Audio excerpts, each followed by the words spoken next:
views and opinions expressed in this program are those of the participants and do not necessarily reflect the views of BronxNet or the program underwriters. Hello and welcome to Open BXRx, BronxNet's special coverage providing you the latest information during COVID-19, the coronavirus, and now through social justice actions and civil unrest taking place nationwide and here in the Bronx. I'm your host, Sonyi Lopez, and today is Tuesday, August 11th.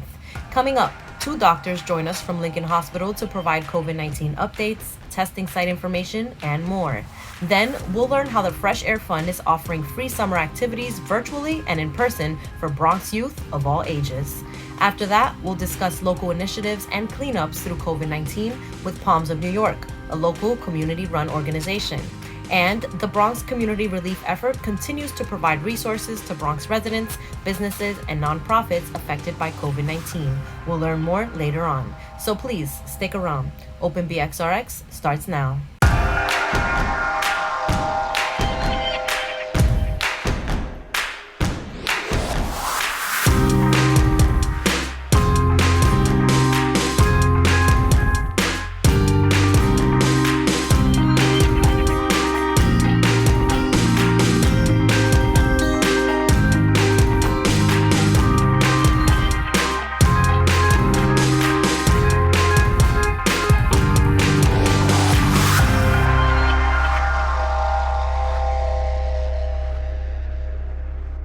Welcome to Open BXRx on BronxNet. I'm your host, Sonyi Lopez, inviting you to get social with us at BronxNet TV on Instagram and Twitter, and BronxNet Community Television on Facebook. New York City Health and Hospitals is the largest public healthcare system in the nation, serving more than 1 million New Yorkers annually in more than 70 patient care locations. During COVID-19, one of those locations, Lincoln Hospital, serves Highbridge and Morrisania in the South Bronx, areas with the most cases of COVID in the borough. Joining us now to give us updates on how Lincoln continues to serve patients through the pandemic are Dr. Akinola Fisher, Chief Medical Officer of Ambulatory Care, and Dr. Bala Kanna, Chief Operating Officer and Chief Safety Officer at Lincoln Hospital. Thank you both so much for making the time to join us today. Thank you. You're welcome. So the first thing is, how are Lincoln facilities and ER rooms looking now in July compared to April when COVID-19 cases spiked here in the Bronx? We basically have redesigned our waiting rooms as well as our clinical rooms to welcome our patients. If you come in now, you'll see signs and decals that guide people to keep the 6 feet social distancing. You'll see signs encouraging you to continue to wear your face mask when you are in. You'll see that we have sneeze guards to separate the registration staff from the patients. And also, we've increased cleaning, and there are a lot of signs throughout the facilities, as well as locations for hand keeps, so that everyone can keep with hand hygiene.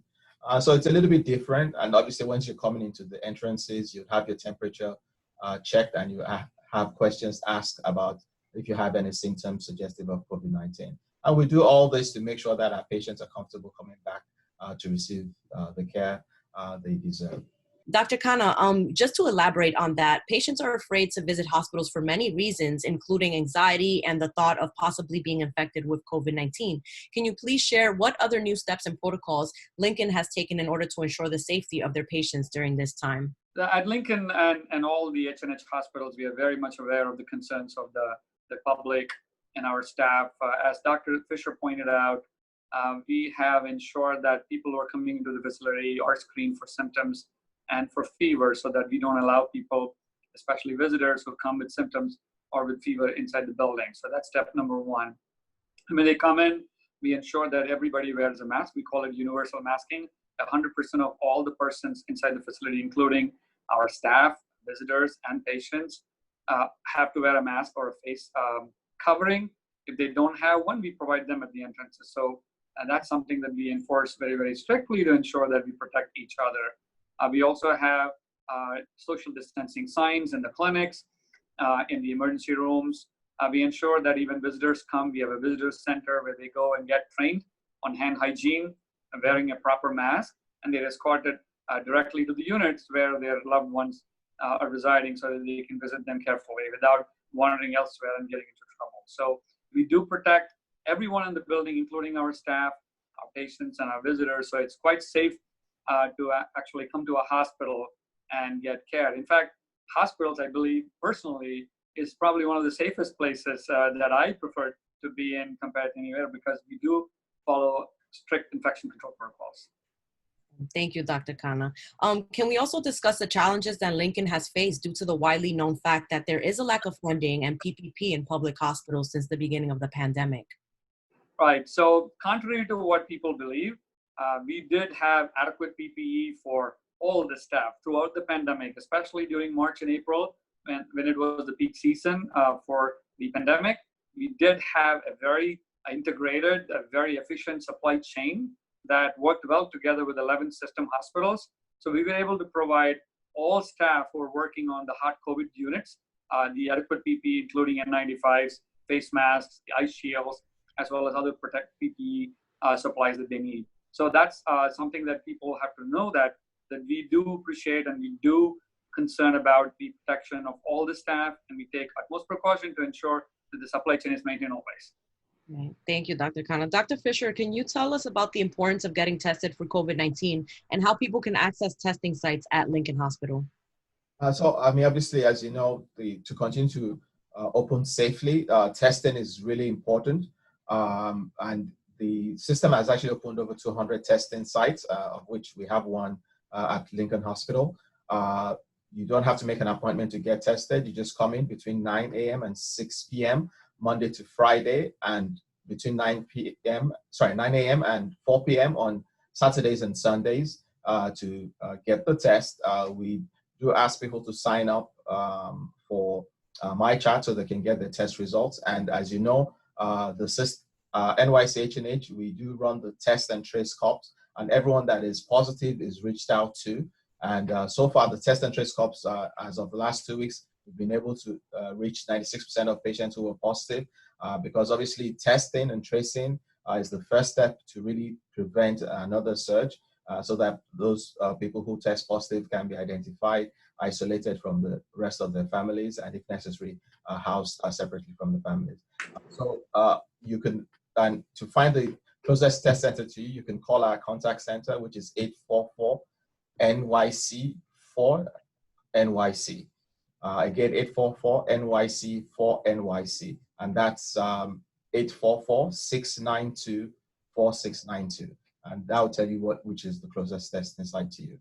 Can we also discuss leveraging telemedicine during the coronavirus and how telemedicine can be a good alternative for patients who would rather not leave home at this time? So I think this is really important, especially to keep all our patients with chronic illness in care.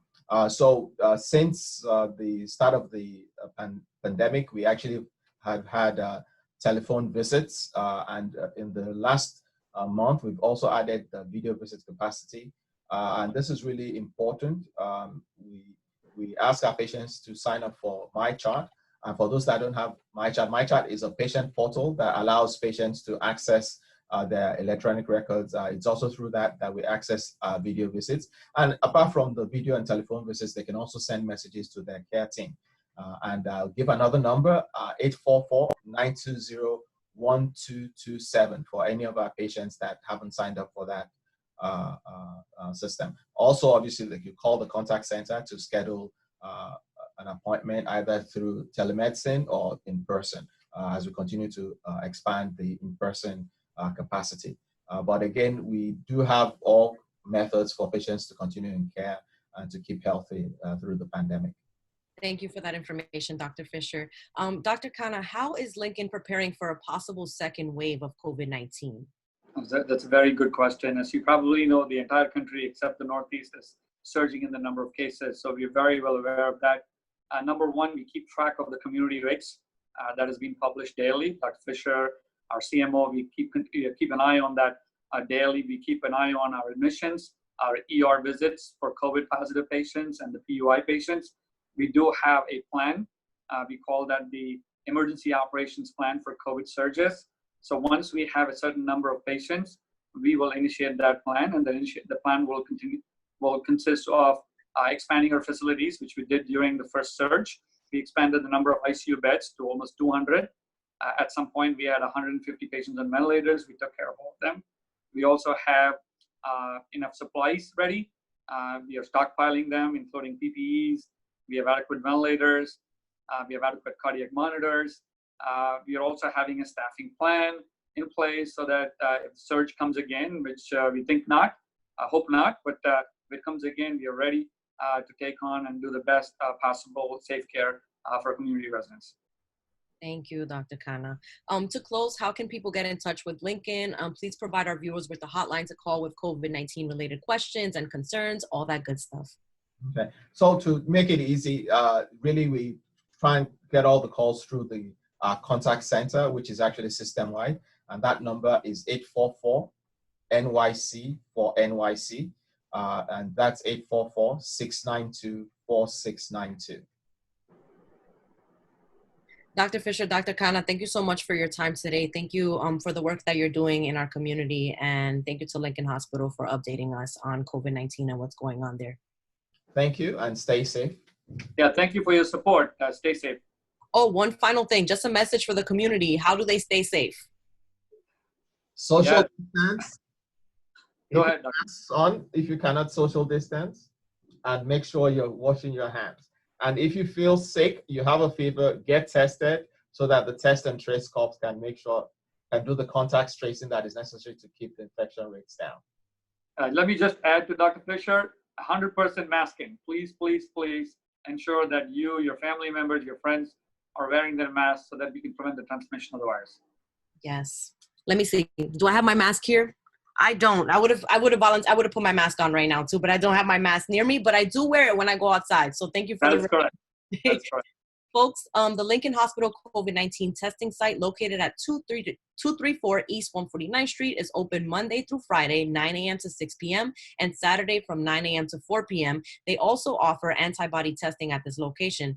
Please call 844-692-4692. Again, the number is 844-692-4692. An appointment is not necessary to visit. You can also visit nychealthandhospitals.org/Lincoln for more information. We'll be right back. Whole streets! Our streets! Whole streets! Our streets! Whole streets! Our streets! Whole streets! Our streets! The Bronx has been hit so hard with so many things. COVID, poverty, unemployment, drug addiction, homelessness, we got it all. Gun violence is a public health issue. Yes, it is. And we need to treat it that way, but we got to stop the shooting. You know what? I'm the Bronx District Attorney, Darcel Clark, and I can tell you, there's already been over 50 homicides in the Bronx. 175 non-fatal shootings. You know what that means? 175 people who've been shot. One killing is one too many. And these homicides have happened on Webster Avenue, Sheridan Avenue, Claremont Park, 170 and 171st Street. So far, there's been 35 non-fatal shootings right here in this community. Save our streets! Save our streets! Save our streets! Save our streets! Amen. We need our cure violence and crisis management team. You all are here. You are the credible messengers. You stand right next to those who are thinking about picking up that gun. You're the ones that can say, brother, put the gun down, release the grip. You can tell them it's not worth it. We had the killing of Brandon Hendricks, and his mother is here today. She buried her son a week ago. 17 years old. A college prospect going to St. John's University as a basketball star. Dead. This mother buried her son a week ago, and she's out here. You know why? Because she don't want it to happen to none of you. That's right! The question is, how can we save the communities? How can we save the Brandons out there? They need things to do. Yes. Because if they don't, the street picks them up. Yes. And what's the street? Gunmen. I cannot sleep until I see daylight. Because I still refuse to believe that my boy was taken from me like that. Guns down! Legs up! Guns down! Legs up! It is important that you are here. It is important that you stand with us in solidarity, with one voice, for children. Yes. To give our young people a future. Yes. To make sure that they are success stories. When we come together in peace, in love, in strength, in support, because that's what our communities need. Jobs, community centers, our parks, playgrounds, programs, vocation. This is our community. These are our streets. These are our blocks. These are our corners. These are our children. These are our babies. These are our young kids. These are our young queens. But most of all, this is our future. So whether we walk, we jog, we strive, no matter what it is, we will always stand together on behalf of our children. Streets. SOS! Save our streets. I am here because I love each and every one of you. And I don't even have to know you, but I love your life. I love your life and I value your life. And I want to see you live. All right? Young brothers, young sisters, all right? There's so much more than life. Life is beautiful. Yes. And you have to value it. When gun violence strikes our communities, we have to put all our differences down and join together. We have to unite together to make sure our streets are safe. Save our youth! So many of these shootings are related. That's right. And let me tell you something, they're retaliation. It's a shooting upon shooting. We passed by when Anthony Robinson died. We had a prayer then. Father, it is not the time for how, but now for the community put their guns down. Yes, Lord. Dear God, we decree and declare your anointing, your presence in this place, oh Lord God, in this corner occupied. He was walking with his 6-year-old daughter. Come on, where's the rules? Where's the passion? Love. Come on, where is the love? Where's the 6-year-old love? child who doesn't have a father anymore. Amen. So we're out here for her, okay? Yes. We're out here for so many survivors. Guns down! Guns up! Guns down! Guns up! Welcome back. Since the beginning of the pandemic, our New York City youth have been cooped up at home, and it's safe to say that this summer has brought many challenges, especially in the Bronx, where many of our children lack resources and summer programs and have suffered a great loss of support.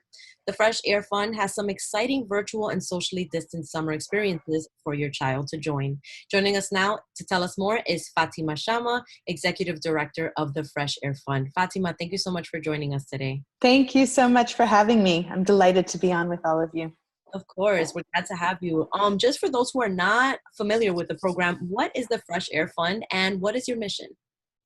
The Fresh Air Fund is an organization that has served children from New York City's low-income communities since 1877. So this is our 144th summer serving young people. Our mission is to support children in the summers in particular, to start relationships with them. It's a time when school's out, and if you don't have a structured program, you might just be sitting at home. But it's a really important time to develop socially, to develop academically, and to be engaged and to be socially engaged. And so we've existed specifically in the opportunity to create opportunities for kids, to connect them to free experiences in the summer. Thank you so much for sharing, Fatima. So in over 100 years, you've never quite experienced a summer like this with children not being able to really go out much. How has COVID-19 impacted the Fresh Air Fund summer camp experience and the children that usually participate in these programs? So as far as we know, it's our first time ever that we've had to cancel our summer.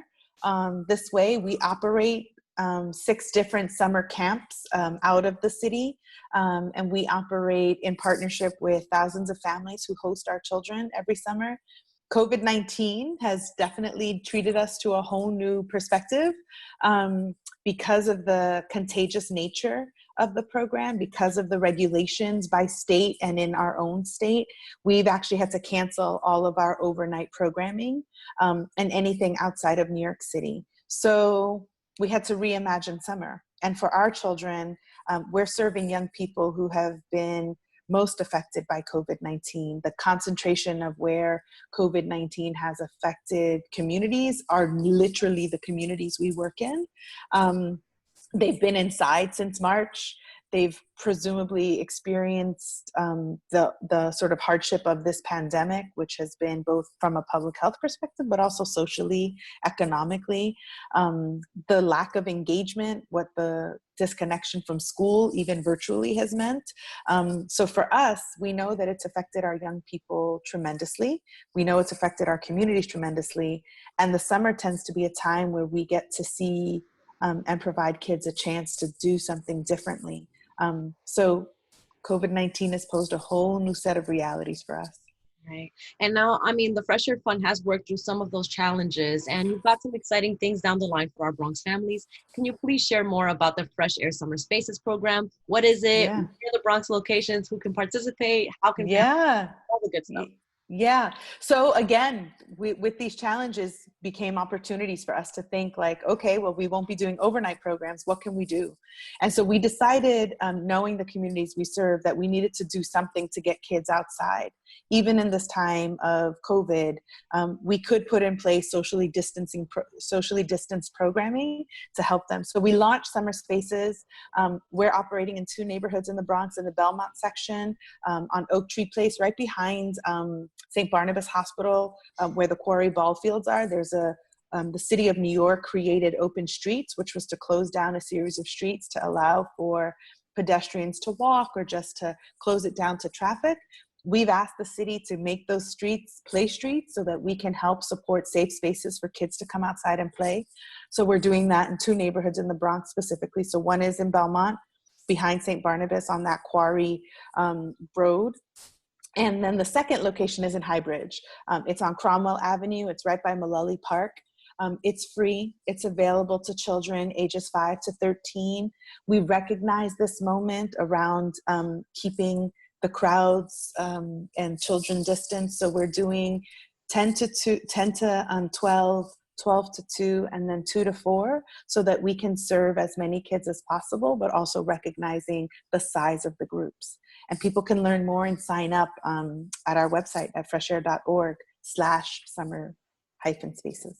Thank you for sharing. That sounds really exciting. And I'm so happy that this is happening for our children here in the Bronx.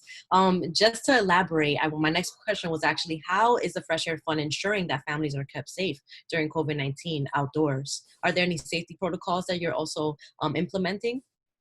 Yeah, so at every site, there's a nurse and there is a social work staff member, but we have lots of staff.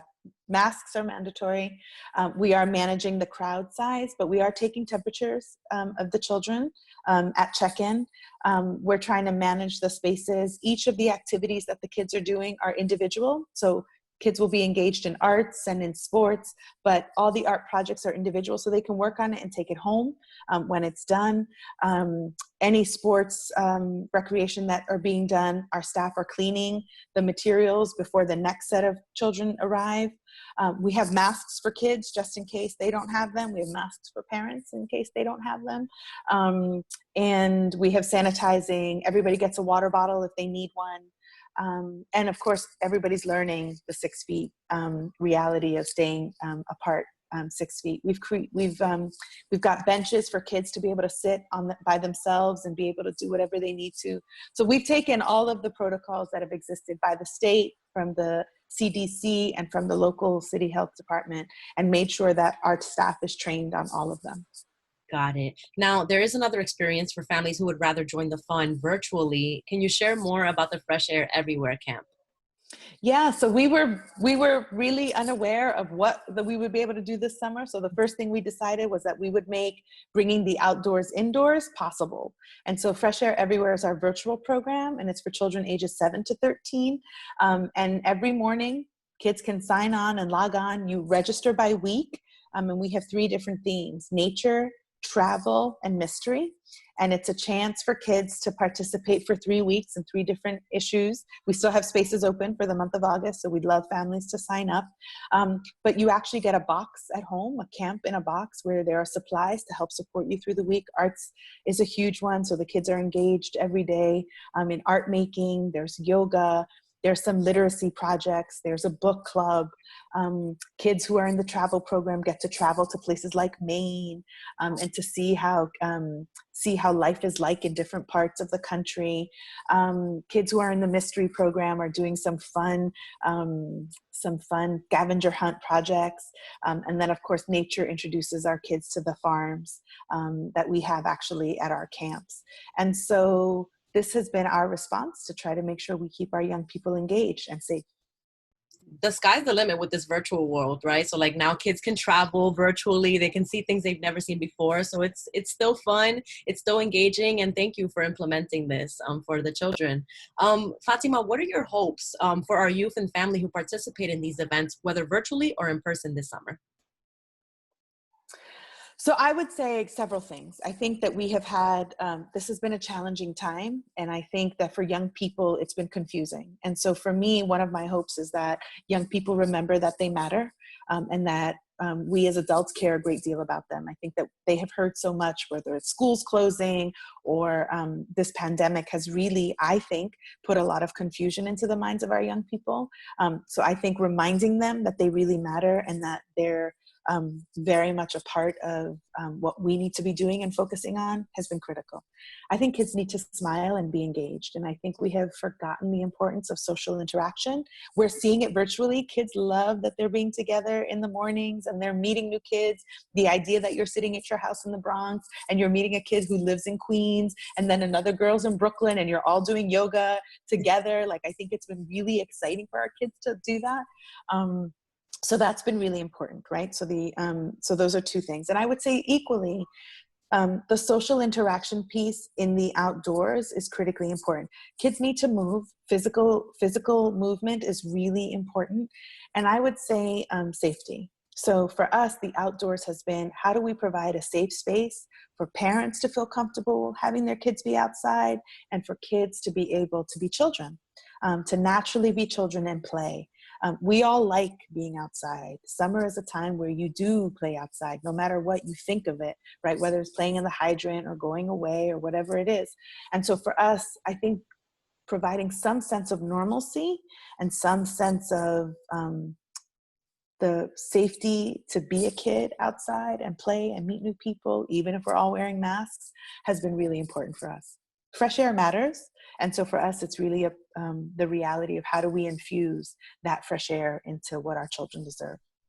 I think that's wonderful. Thank you so much for sharing, Fatima. And just for the families who are interested, how can they sign up? How can they find out more information? All that good stuff. Yeah, so our website, freshair.org, there's a link that says sign up for summer programs. We do ask families to sign up. For the virtual, we need you to sign up. For the Fresh Air Summer Spaces, we're trying to manage crowd and follow all the protocols, so we need you to sign up there too. You can always call us at 1-800-367-0003. And we have staff who are multilingual who can help support any questions and even help you fill out the application online. Thank you so much for your time and for sharing more about the Fresh Air Fund and all the wonderful initiatives that are going on this summer. Thank you so much for having us. Thank you. Folks, again, for more information on the Fresh Air Fund Summer Spaces program and Fresh Air Everywhere Camp, please visit freshair.org. You can also follow the Fresh Air Fund on Instagram to stay up to date with events. We'll be right back.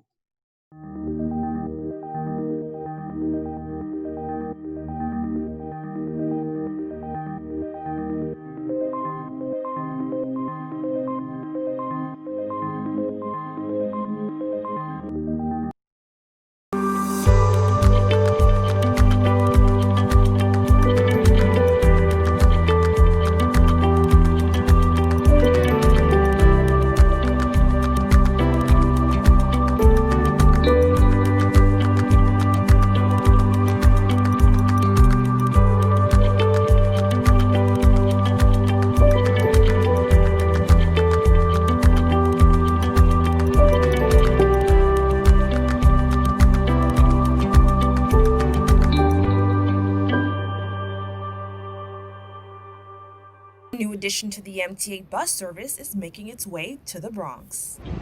The MTA announced starting August 5th, the BX99 and the M99 for Manhattan bus service will be in effect. The BX99 route will run between Woodlawn and the Bronx to the west side of Manhattan. The M99 will provide service from East New York and Brooklyn to Hell's Kitchen. The new bus service comes months after the MTA suspended overnight train service amid COVID-19 safety concerns. Governor Cuomo called for the scheduled 1 a.m. to 5 a.m. shutdown, halting all subway service to sanitize trains every 24 hours. We're going to do something that has never been done before, and that is that the MTA is going to be disinfecting every train 24 hours. We're taking the unprecedented step during this pandemic of closing the system for 4 hours at night from 1 a.m. to 5 a.m. As New York City opens up, Mayor de Blasio reveals subway ridership has increased by 75%. The MTA offers this new route as an alternate option as they plan to keep the suspended overnight train service for daily cleaning. For the first time in a while, we now see subway ridership surpassing bus ridership overall, which means more and more people are feeling confident that they can go into the subway and stay safe. The new bus will run every 20 minutes from 1 a.m. to 6 a.m. The MTA informs riders overnight and express buses are free, but commuters can expect to begin paying fare for daily bus service as usual very soon. To see the full stop list or stay updated on the changes coming to the MTA, visit the link below. Reporting for BronxNet, Kibin Ali. Tomar transporte público, no toques su teléfono. Lleve desinfectante para sus manos y úselo inmediatamente al salir del autobús o tren. No te toques la cara. Si alguien tose o estornuda, aléjase. Lávese las manos con agua y jabón lo antes posible. Limite el contacto con los postes. Si es posible, evite las horas pico. No comas ni bebas en transporte público. Mantenga su bolsa del piso o otras superficies. Evite tocar directamente los torniquetes. Manténgase al día con lo último de su Departamento de Salud local y el CDC.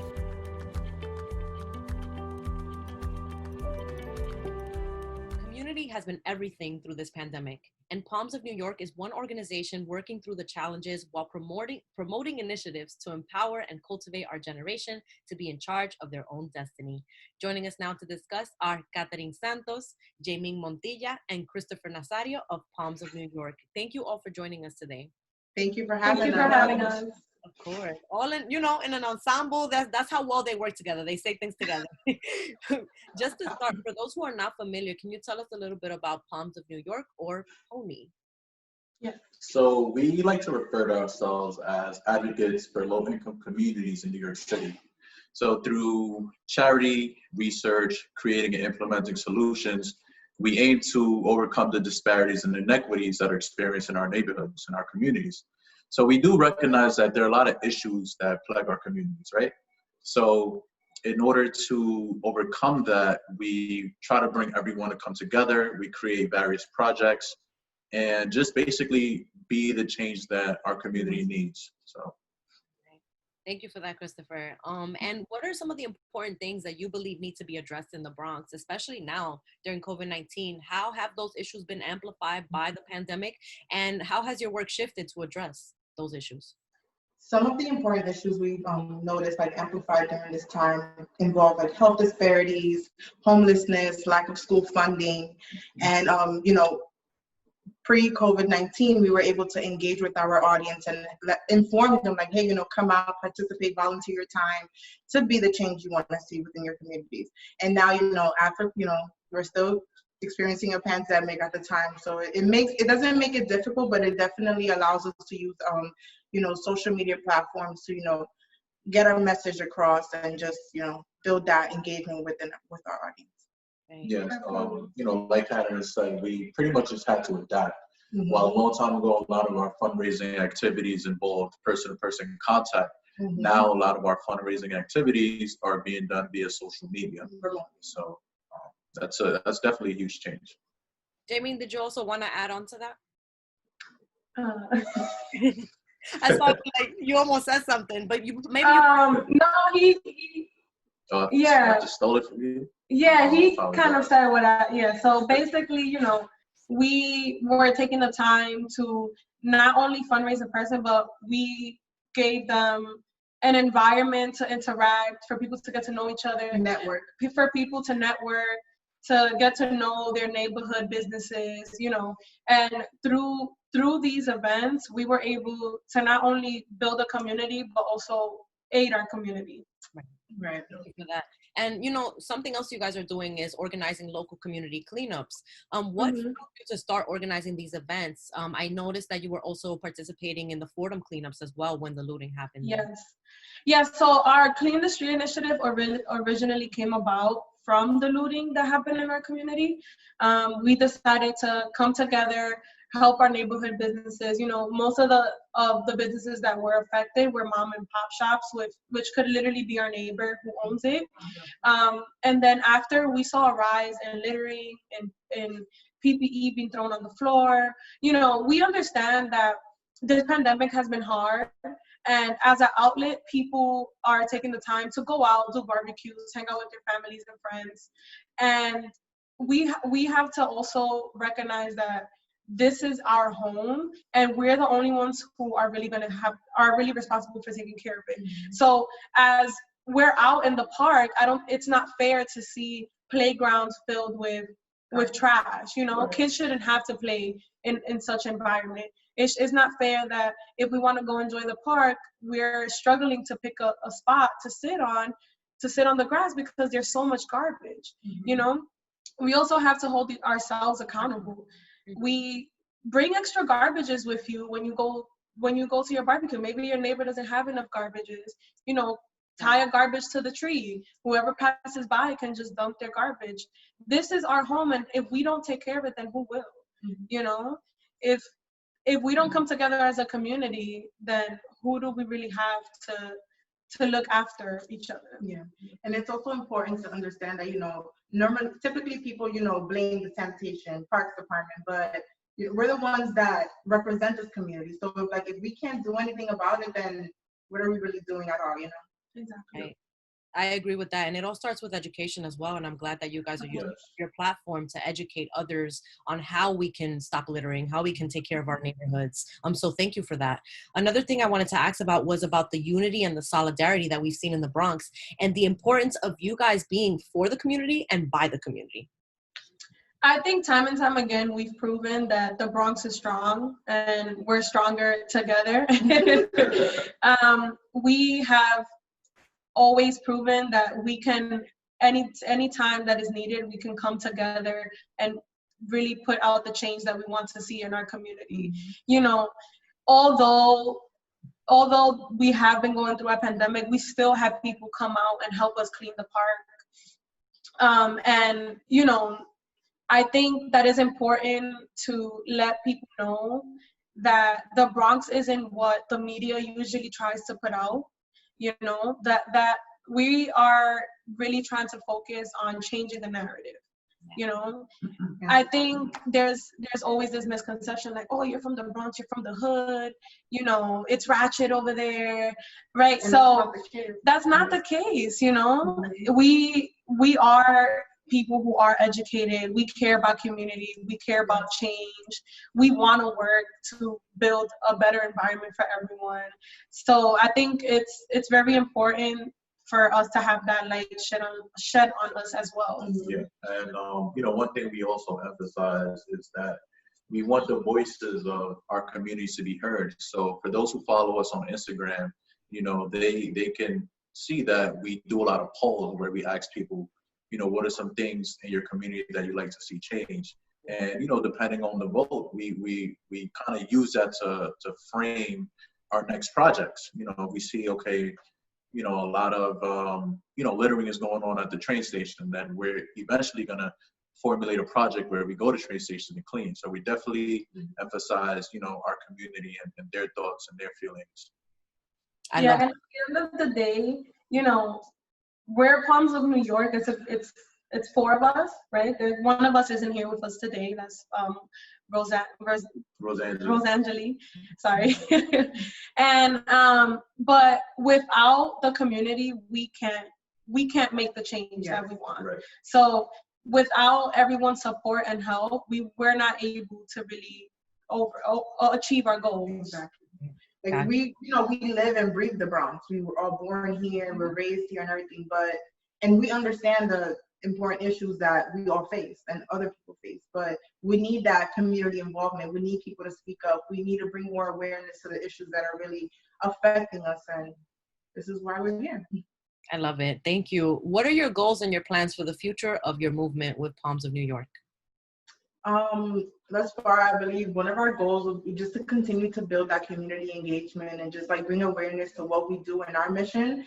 And, in the end, our goal will be to be global, of course, like who doesn't want to be global, but we got to start local before we even hit that level.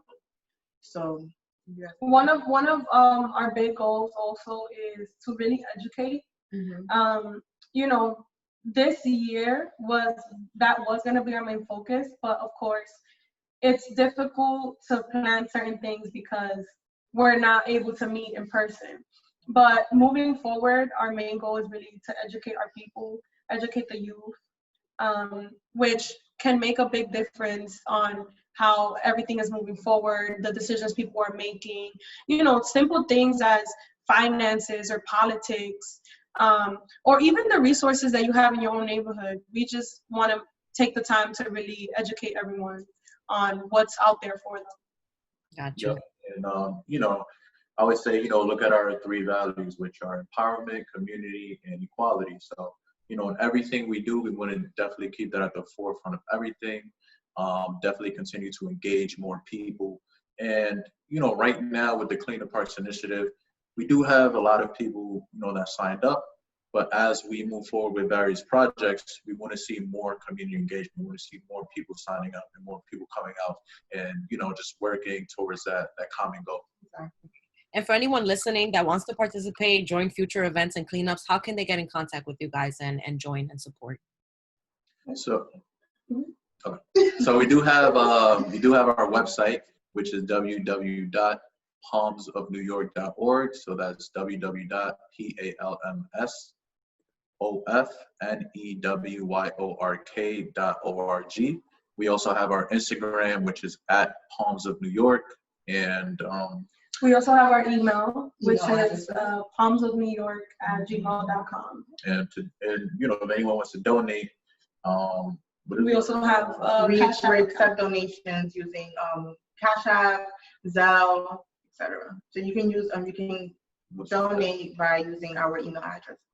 Thank you all, Katerine, Christopher, and Jaimin for joining us today. Before we go, can one of you just give us like a message for the community, for the Bronx community at this time?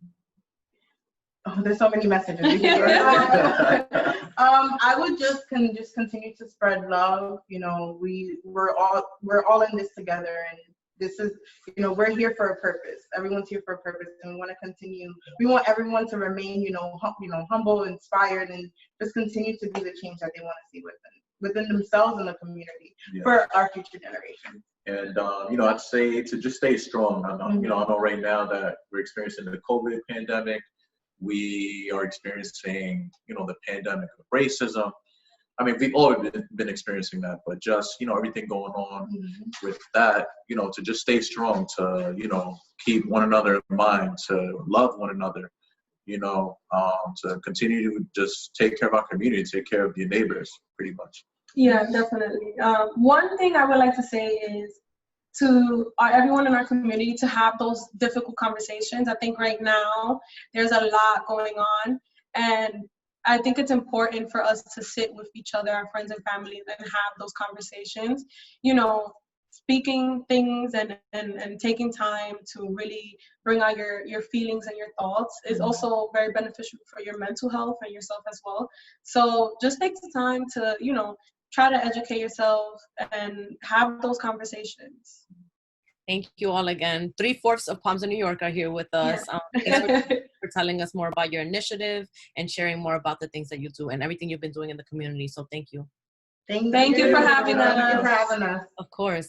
Folks, again, you can visit palmsofnewyork.org and follow @palmsofnewyork on Instagram to see how you can support and join their future community initiatives, cleanups, and more. We'll be right back. With coronavirus spreading, people at higher risk must take extra precautions. You're at higher risk if you're over 65 or if you have an underlying medical condition. Please visit coronavirus.gov for more information. Who's most at risk for coronavirus? People over 65, people with underlying medical conditions like heart disease, chronic lung disease, asthma, diabetes, people undergoing cancer treatment, and people with weakened immune systems. What should you do if you or a loved one is at higher risk? Avoid close contact with people, avoid crowds, stay home if you can, wash your hands frequently. Learn more ways to protect yourself and others at coronavirus.gov.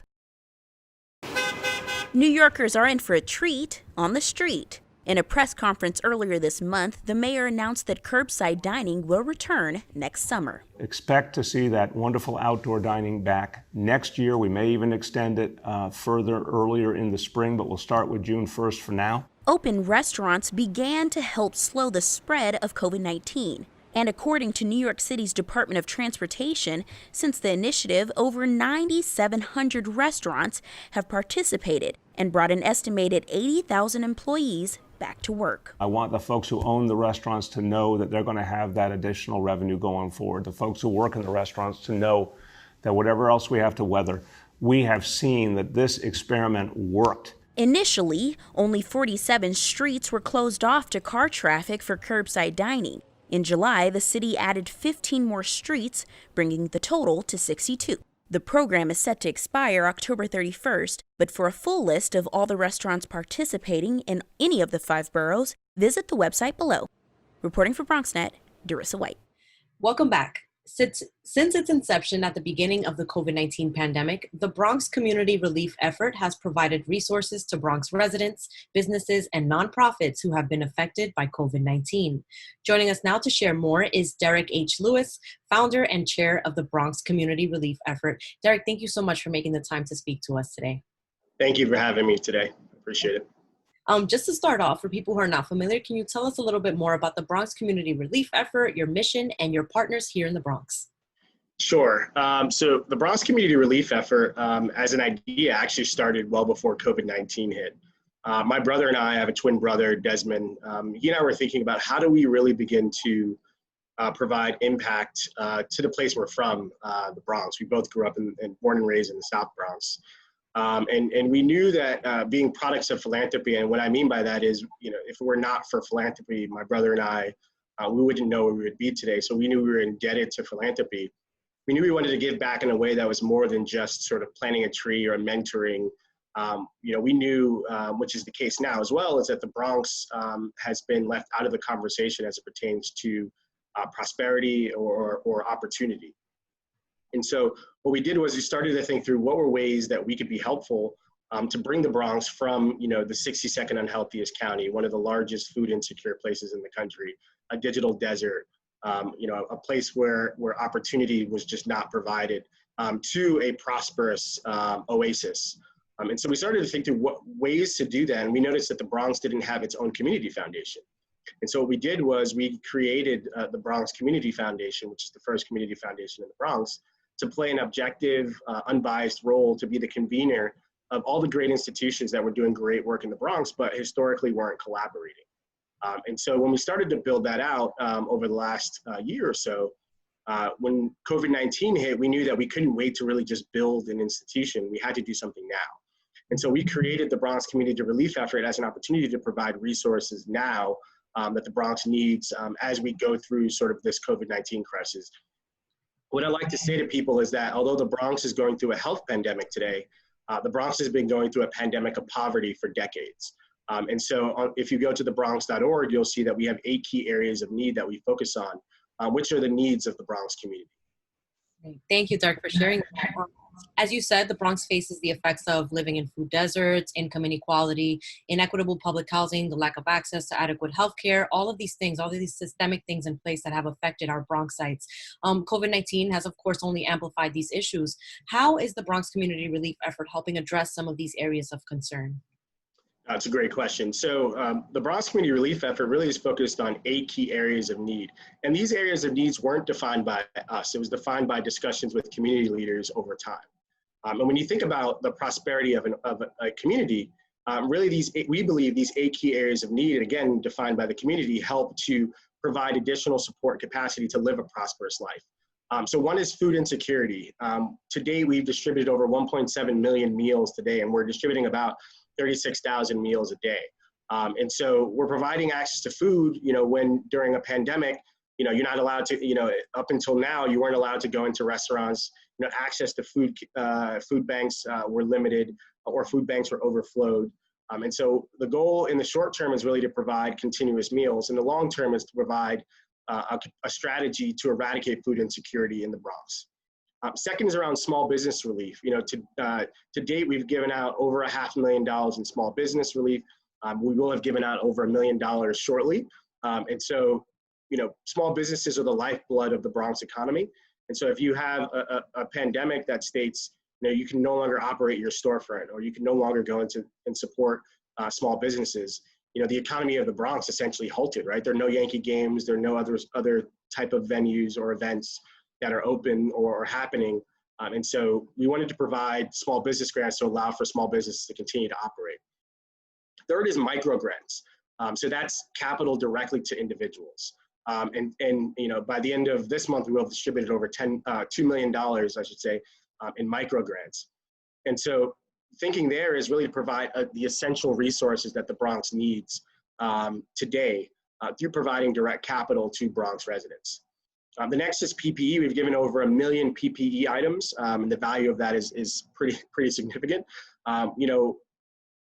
First responders and frontline responders essentially are saving our city. We need to ensure that those individuals are going out and doing their day-to-day jobs and being protected. And so, we've distributed over 1 million PPE items. That's masks, gloves, visors, hand sanitizer, et cetera. The next is nonprofit economic relief. Nonprofits are the largest employers in the Bronx.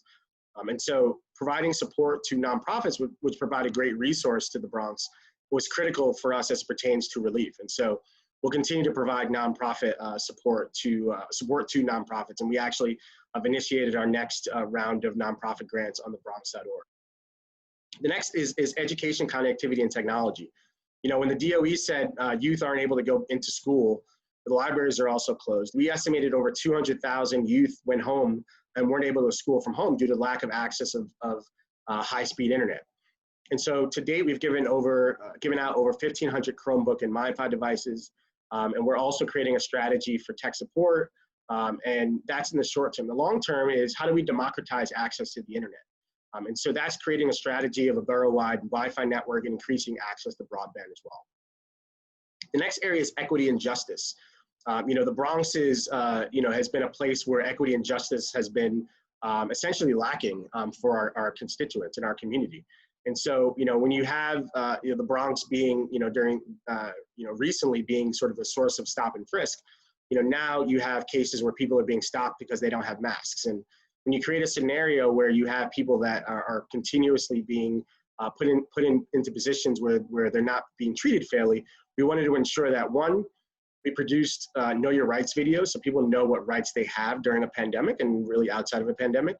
And two, being able to provide micro grants to system and justice involved Bronxites as well. And then finally is housing stability.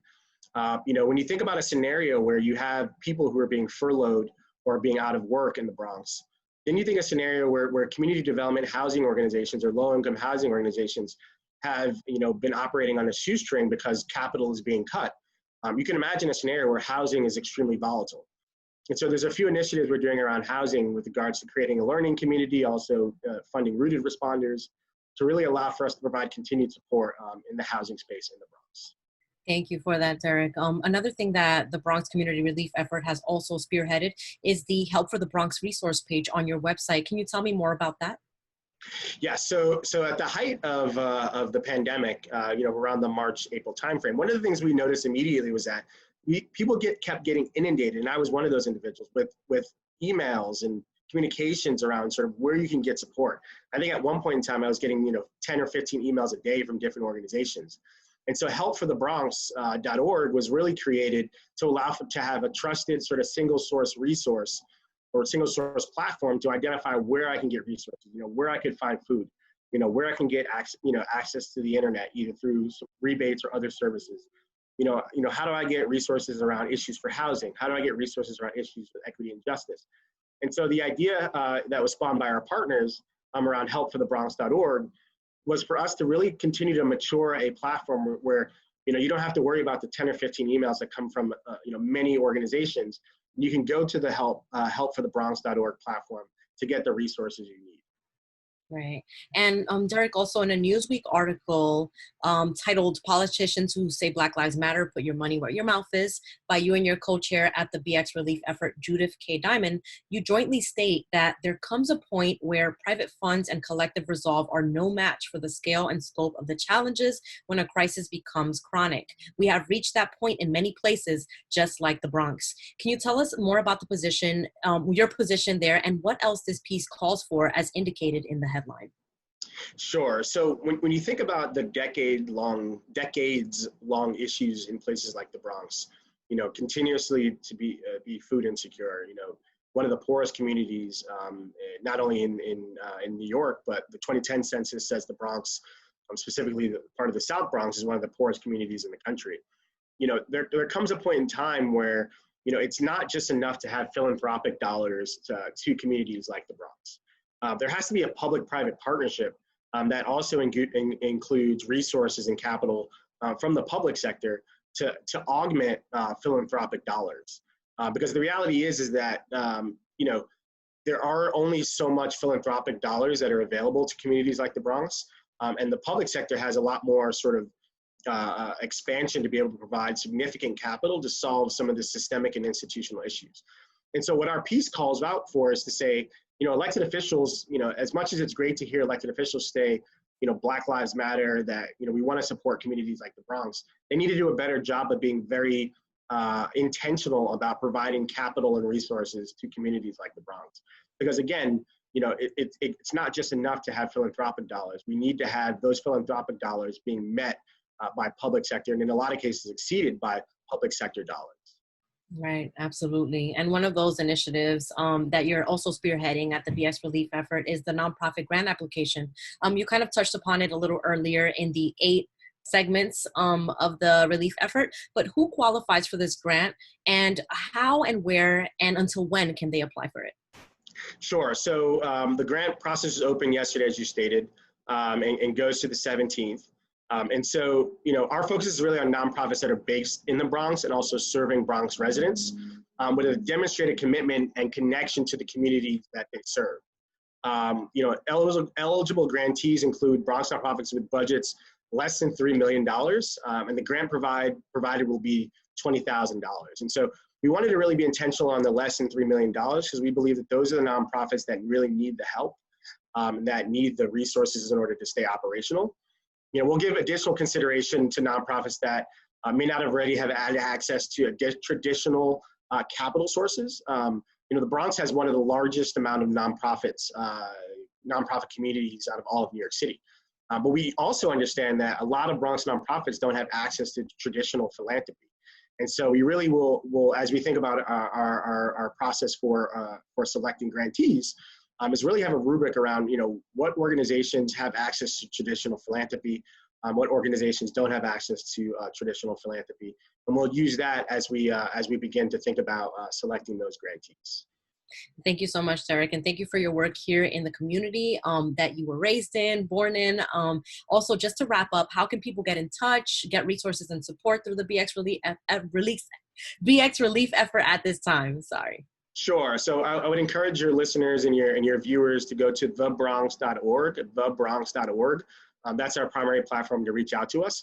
We can also be followed on social media, on Instagram, Facebook, Twitter, even LinkedIn at BX Relief Effort, at BX Relief Effort.